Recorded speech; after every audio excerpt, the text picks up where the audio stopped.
ଶ୍ରୀମନ୍ଦିର ରତ୍ନଭଣ୍ଡାର ମରାମତି ଅଗ୍ରଗତି ନେଇ ଶ୍ରୀମନ୍ଦିର କାର୍ଯ୍ୟାଳୟରେ ବୈଠକ ଶେଷ ହୋଇଛି।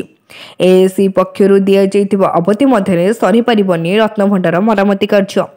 ବହୁଳ ନୀତି ଯୋଗୁଁ ମରାମତି କାର୍ଯ୍ୟ ପାଇଁ ଦୈନନ୍ଦିନ ଆବଶ୍ୟକୀୟ ସମୟ ପାଉନାହିଁ ଏଏସି ପକ୍ଷରୁ ସୂଚନା ଦିଆଯାଇଛି।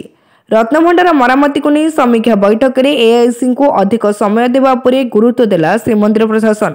ଭଣ୍ଡାର ଘରର ଦୀର୍ଘସ୍ଥାୟୀ ମରାମତି ଉପରେ ଦିଆଯାଉଛି ଗୁରୁତ୍ୱ।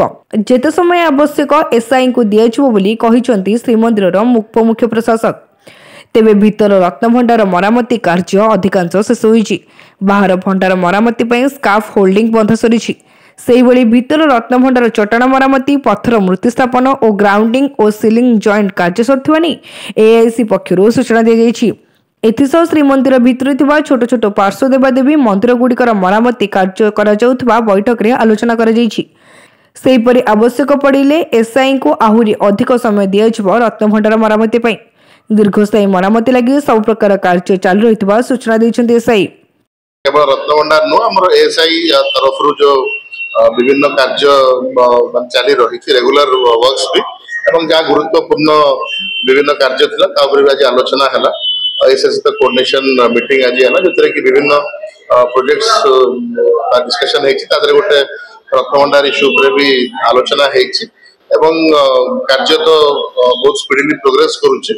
ବଟ୍ ଆମର ଯେଉଁ ଏଏସ୍ଆଇ କାର୍ଯ୍ୟ ଯେଉଁ ଇନିସିଆଲି ଆମ ଡିସ୍କସନ୍ ହେଇଥିଲା 3 ମାସରେ କାର୍ଯ୍ୟ ସମ୍ପନ୍ନ ପାଇଁ, ଆପଣ ତ ଦେଖୁଥିବେ ବିଗତ କିଛି ଦିନ ବି ଆମର ଯେଉଁ ନୀତି ବହୁଳ ମାସଟି ଥିଲା ଏବଂ ଯେଉଁ ଟାଇମ୍ ସ୍ପାନ୍ଟି ମାନେ ସବୁ ଏଫର୍ଟ ପରେ ବି ଟାଇମ୍ ସ୍ପାନ୍ଟି ଆମେ ଯେଉଁ ଇନିସିଆଲି ପ୍ଲାନ୍ କରିଥିଲେ କି ମିନିମମ୍ 5 ଆୱାର୍ସ କାର୍ଯ୍ୟ ହବ, ତ ସେଇଟା ବହୁତ ସମୟରେ ବହୁତ ଦିନ ବି ଆମର କାର୍ଯ୍ୟ ହେଇପାରୁନି ଏବଂ ଯେଉଁ ଦିନ ବି ହେଉଛି ନୀତି ବହୁଳତା କିମ୍ବା ଆମର ଭକ୍ତଙ୍କର ଯୋଉଦିନ ବହୁ ସଂଖ୍ୟା ଅଛି କାମ ସସ୍ପେଣ୍ଡ ମଧ୍ୟ ରହୁଛି।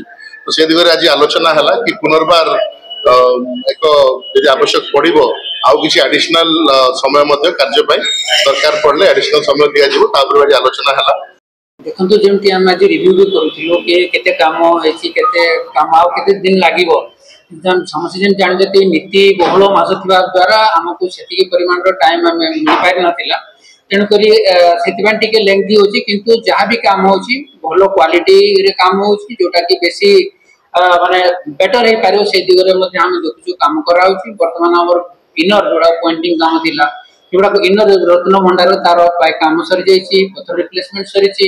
ବାହାରର ଏବେ ଦେଖୁଥିବେ ଆପଣ, ବାହାରର ମଧ୍ୟ କାମ ଡିପ୍ଲାଷ୍ଟରିଂ କରିକି କାମ ମଧ୍ୟ ଚାଲିଅଛି। ତେଣୁକରି ଆମେ ଚାହୁଁଛୁ ଯଦି ଆଗାମୀ ଦିନରେ ଯେହେତୁ ନୀତି ସେତିକି ନାହିଁ ମାନେ କମ୍ପାରିଜନ୍ ଯେମିତି ଥିଲା ଆଗମ ଏଗୁଡ଼ାକରେ, ତେଣୁକରି ଡେଫିନେଟଲି ଆମେ ଚାହିଁବୁ ଯେ କେମିତି କାମଟା ସରିବ। ସେଥିପାଇଁ ଆଜି ମଧ୍ୟ ରିକ୍ୱେଷ୍ଟ କରିଛୁ ଟେମ୍ପୋରାରୀ ଆଡମିନିଷ୍ଟ୍ରେସନକୁ, ଯେହେତୁ ଆମର ଯୋଉଟା ଆଚିଭ୍ କରିବା କଥା ମାର୍ଚ୍ଚ ସୁଦ୍ଧା ଆମକୁ ବର୍ତ୍ତମାନ ଲାଗୁନି ଆମେ କରିପାରିବୁ କହିକି।